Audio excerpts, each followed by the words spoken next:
What is up, everybody? It's your boy, Tate Rodemaker up in the building, and today I'm joined by my lovely compadre, Mr. David Wise. Davey, what's up, my guy? Tell the folks we're talking about today. Everybody, you know what today is. It is Mailbag Monday. We are going to let the conversation take us where you wanted it to take us based on your comments. See you there. We'll see you there, folks. And as always, thank you guys so much for being Locked On Seminoles, your first listen each and every single day, Monday through Friday. But without further ado, let's move forward with the show.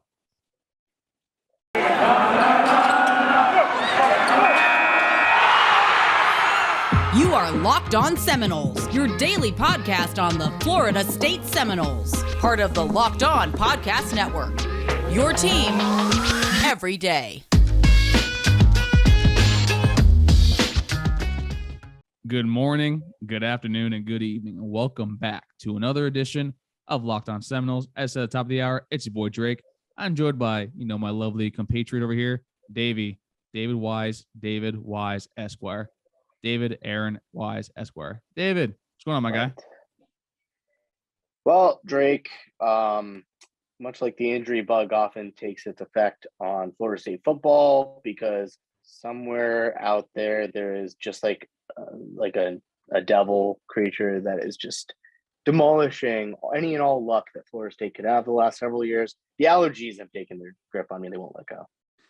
Yeah, the reason, folks, was you can see right now I have these glasses on is because I have a splitting headache, and right now looking at the screen is not the best thing to do. But thankfully, though, we have a very good show for you today. We actually have our Mandatory Mailbag Monday. Shout out Collage and Costello, little nod to them over there. So, Dave, let's go on with the first question. I think Max flagged this earlier last week.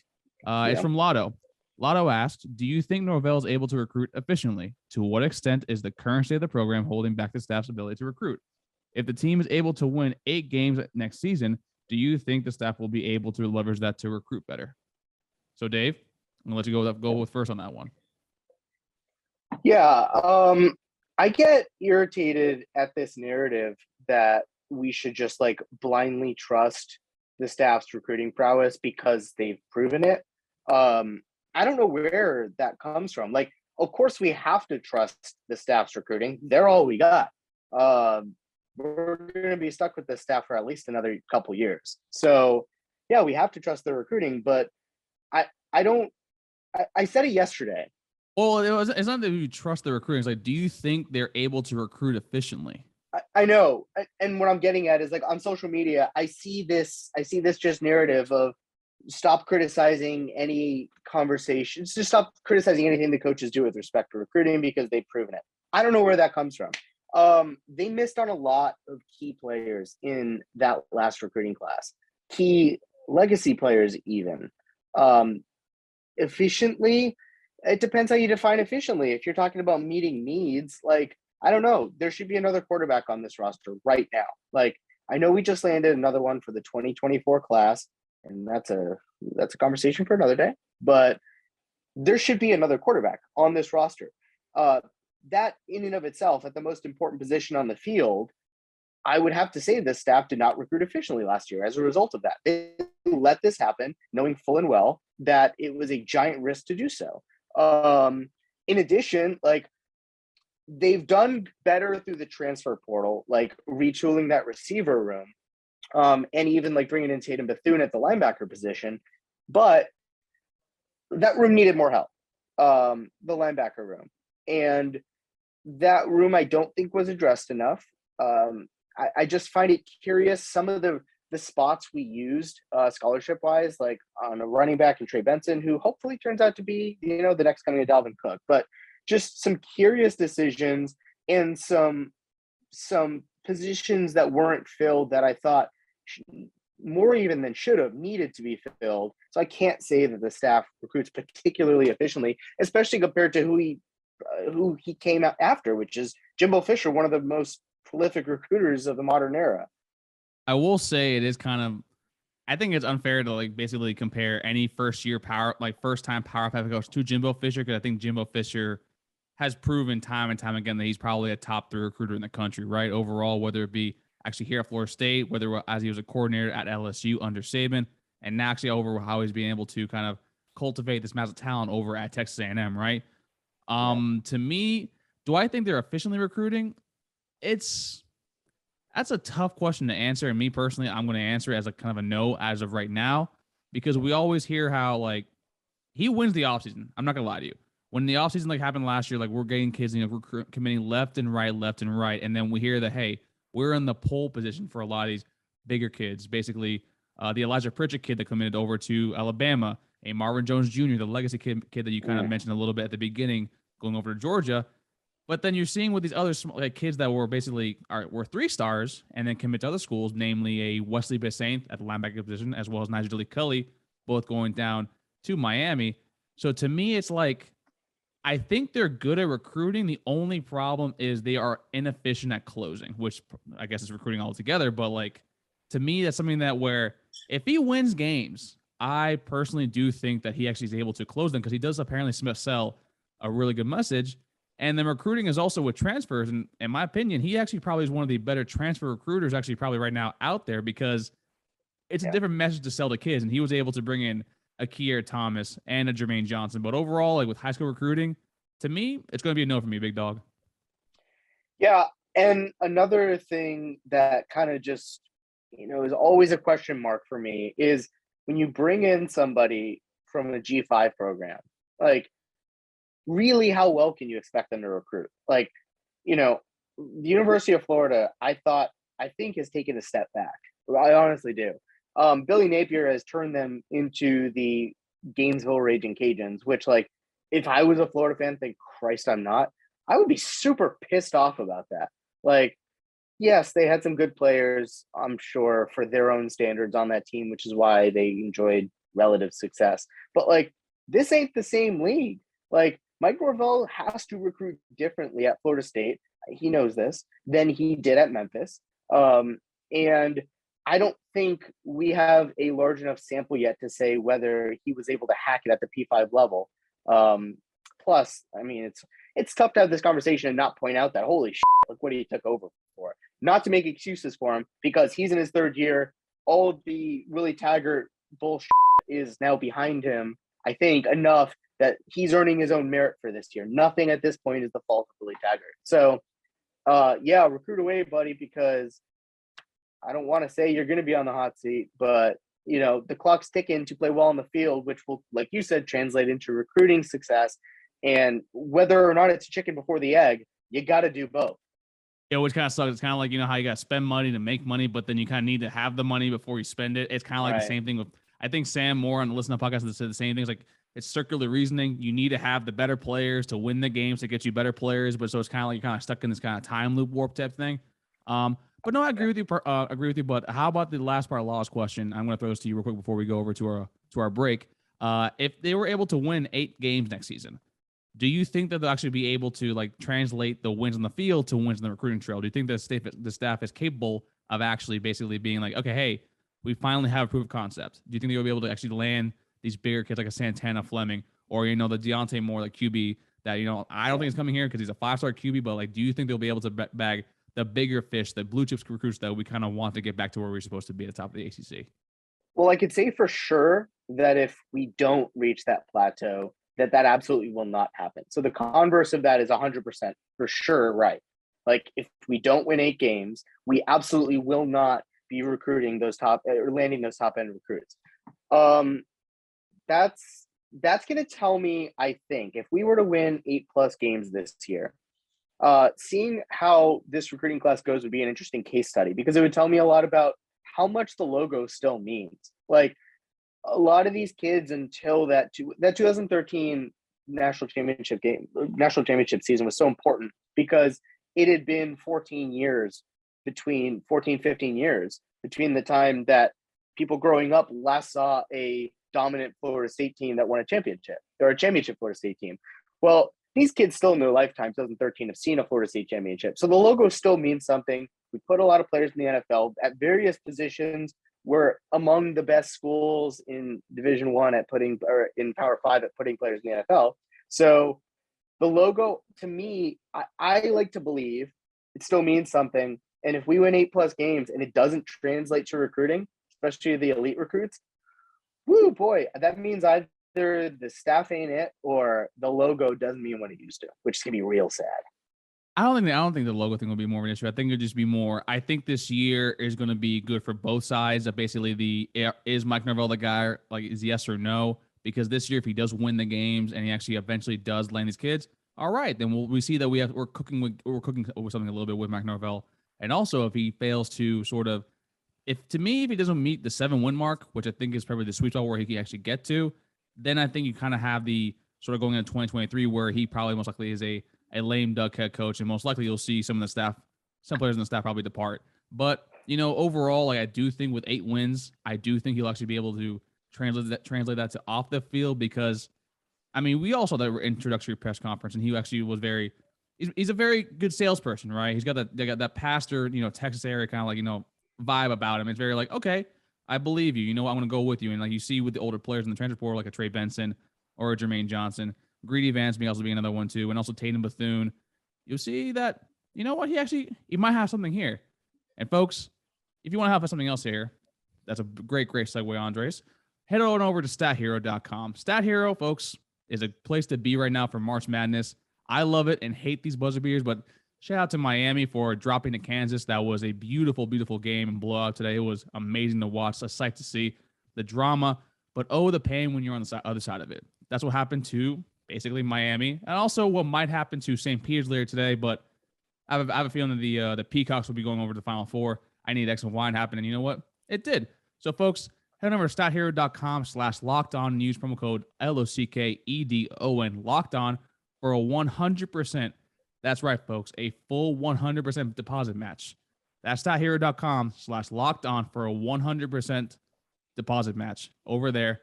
Please, folks, head on over to StatHero.com. They've been helping me out, and I ain't gonna lie to you, it helps a little bit more with my my wagering everywhere else. StatHero.com/LockedOn. Terms and conditions may apply. All right, Dave, let's go on to, it's not really more of a question, but I think it's a kind of an interesting topic to discuss with, just go with me on this journey. Reg, constant comments around the show. Shout out to you, Reg. Appreciate you guys and the content as always. Thanks. We love to be here and we love for you listening. I can't wait to see how this cornerback competition is going to go. Lost talent, other question marks. Other than QB, safety is where we can't afford to have injuries. Now, I do kind of want to ask you, at the quarterback spot, we had the scrimmage happen Saturday, and guess who was the star of the scrimmage apparently? Does his name rhyme with Tate Rodemaker? Tate Rodemaker. I'm not gonna lie, I thought you were going to go a little more different with that, but yes, it was Tate Rodemaker. Was probably one of the. He's been kind of like the practice warrior that's been going on the entire spring. So I kind of wanted to ask you, do you think that maybe heading into year 3, and I think we've all kind of said it where Tate Rodemaker maybe could be the Jacob Coker type, where maybe year 3, year 4, he can actually probably blossom into something not amazing, but something that's a serviceable option. Do you think Tate Rodemaker actually probably has the ability to be a QB2 and maybe even push for the QB1 spot? Drake, I made an asshole out of myself. You always do. You love it. I know I do. Sometimes particularly so. After last spring, I commented on how good the ball looked to me coming out of his hand. At the spring game, I was there. Never, ever falling for that again. I understand that I'm being hypocritical with what I've said about Travis J and how much I expect from him. And then on the other, I think they're diametrically opposite situations. Like, Travis J has all the talent in the world. I don't think Tate Rodemaker has all the talent in the world. Look, to hear that he looked like shit out there would have obviously been worse than to hear that he looked good. If he's a minimally serviceable backup, meaning, and I'll tell you what that means to me.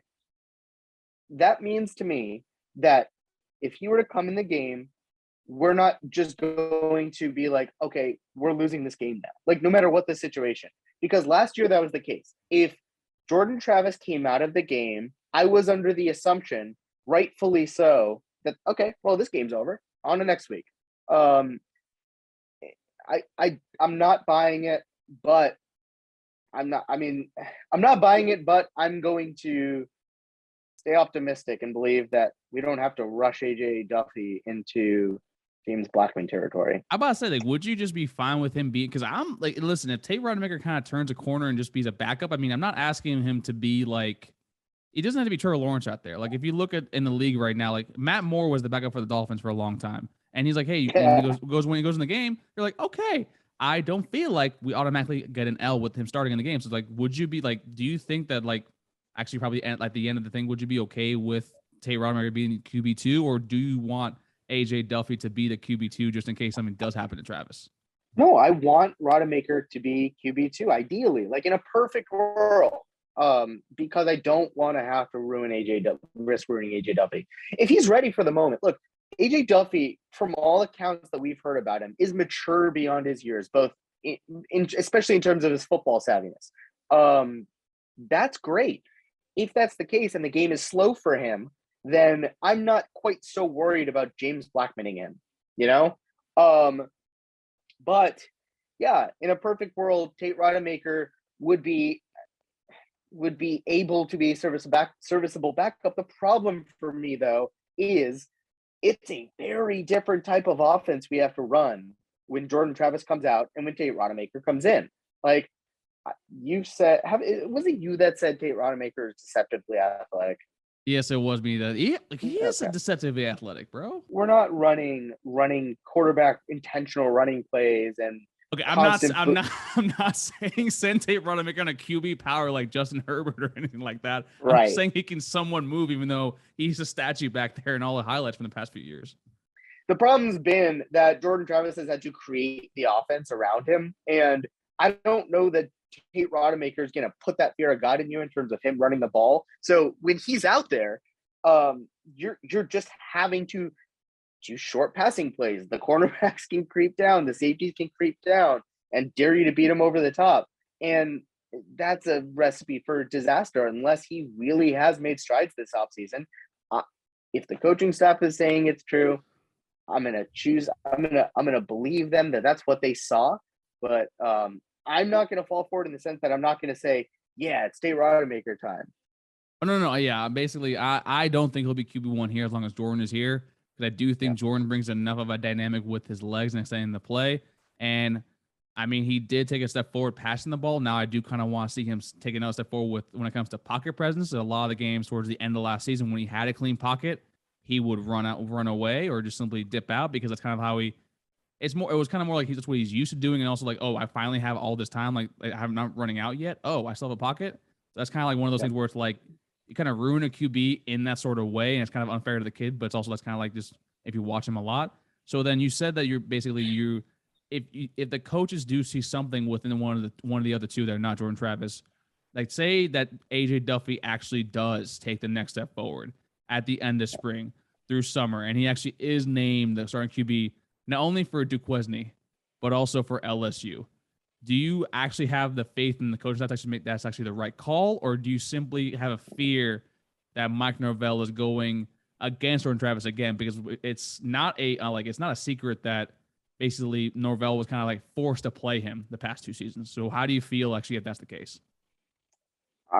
I'm in the mental space that this coaching staff needs to earn the right for me to believe in certain things. Like let me give you an example. Alex Atkins, for example, I think is arguably the most important coordinator on this staff, right? However, last year, the offensive line arguably got worse from the year before it. I'm not saying that like he needs to prove to me that he can coach the offensive line, but there is just nothing about this coaching staff that screams to me, I need to trust what they're doing in any given respect. I believe they can earn it. It's definitely possible, but no, I'm not just going to blindly trust that the decisions they're making about the quarterback room are the correct ones. If Jameis Winston still had to sit the year, and he was generationally talented, but I do wonder how different he would have looked and what his path would have looked like if he was starting his true freshman year. I don't know the answer to that. Obviously, we'll never know, but I think it would have been different. I don't think it would have been as good. I don't think he would have ended up the first overall pick. It's impossible to say, but I just don't like doing that to quarterbacks. Historically, it's bad. So I don't want AJ Duffy being forced into that position or being deliberately chosen to be in that position unless it's like, God, absolutely necessary. But like if the coaching staff were to come out against LSU and say, Jordan Travis is healthy, but we're starting Tate Rodemaker. I would be interested in which search firm we're hiring to look for our next head coach. Kind of with you there because I don't, as much as I like AJ Duffy, I think he's going to be a very, very good QB. I mean, you hear through spring that he's doing great. That's awesome. Yep. But also, you're doing great in shells and pads against your own defense. And the defense that last year was pretty decent, but lost 2 of their premier edge rushers, also lost their starting corner. So it's kind of like, it's more of a wait and see for me with that. And quite honestly, like if Jordan Travis isn't your starter week 1, either AJ Duffy is going through like a Sam Howell type of freshman season where he has to be starting, or we have to ask the question again where if Mike Norvell thinks his offense is limited by Jordan Travis. But we'll kind of talk about that at a later date. But before we do that, folks, we were remiss here at Locked On Seminoles if we talk about friends over at Built Bar. As always, Dave is the cookie dough connoisseur. I am the Cherry Barcia Casanova, and Max over there is the Admiral, as you will. He got a promotion, the Admiral of the Peanut Butter Brownie Brigade. But if you don't like those 3 flavors, there are 16 others to choose from. 130 calories, 4 grams of sugar, 4 net carbs, and 17 grams of protein. And folks, it's so good. It doesn't even taste like a protein bar. It tastes just like a candy bar. So put down the Snickers, put down the Kit Kat. Over like me, put down the Milky Way midnight and go to built.com and use promo code LOCKED15, LOCKED15, and you'll get 15% welcome bonus off of your order. Once again, that's built.com, promo code LOCKED15, LOCKED15 to get a 15% bonus off of your order. Folks, head to built.com today and let's get healthy together. All right, folks, thank you guys so much for joining us, Locked On Seminoles, and making us your first listen each and every single day. And you know what? He's so nice. We have to, put him on here twice. Reggie with another, not a little question, but also kind of a theme with the episode. He gave us his own power rankings for the bar receivers. He had 1 as McLean, 2 as Ontario Wilson, 3 as Johnny Wilson, 4 as Micah Pittman, and also 5 as Keyshawn Helton. And I think that was kind of nice to look at because actually I had Ontario Wilson as my number 2. I also had Johnny Wilson as number 5, Pittman as 4. I think I had Keyshawn at 3, and my number 1 actually was Malik McLean. That was mine, yeah. I about to say, because I think, Dave, you weren't on there for that. So, if you want to list yours off really quickly, because I think we actually saw a few of those listed names actually have a good scrimmage on Saturday. Yeah, no, I mean, I don't know enough about the new guys particularly. That list feels pretty good to me. The fact that Keyshawn is down at number 5 feels fair. I think Micah remains a big X factor because it's funny, if you read social media, it seems like an awful lot of people don't like his skill set or don't think he's going to contribute much as a receiver here, which I understand where they're coming from. But I mean, he was a blue chip recruit. He is going to add a ton of value at the punt returner position. And if he adds anything in the receiver position, especially in the slot, that's going to be very welcome. So from what I've heard, the accounts of him in practice are that the feel is more positive around him, right? So I expect him to be top 5. I do expect Malik McLean for sure to be our number 1 receiver. I think I mentioned him as my number 1 breakout candidate on offense for this year. I believe you did. And yeah, if he's not our best receiver, I'll be very surprised. He's so explosive. He feels an awful lot like somebody that could develop into what Auden Tate was for us, which would be great to have.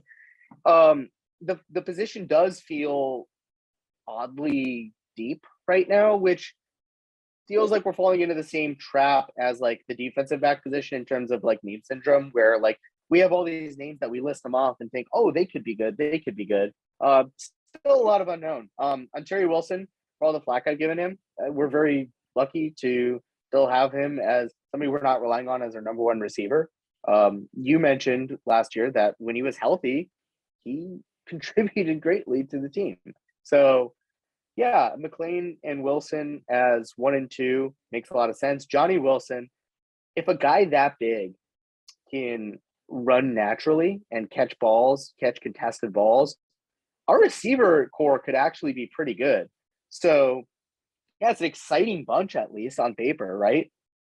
It is. And it kind of brings a little hope to a position group that was much maligned for the past few seasons, right?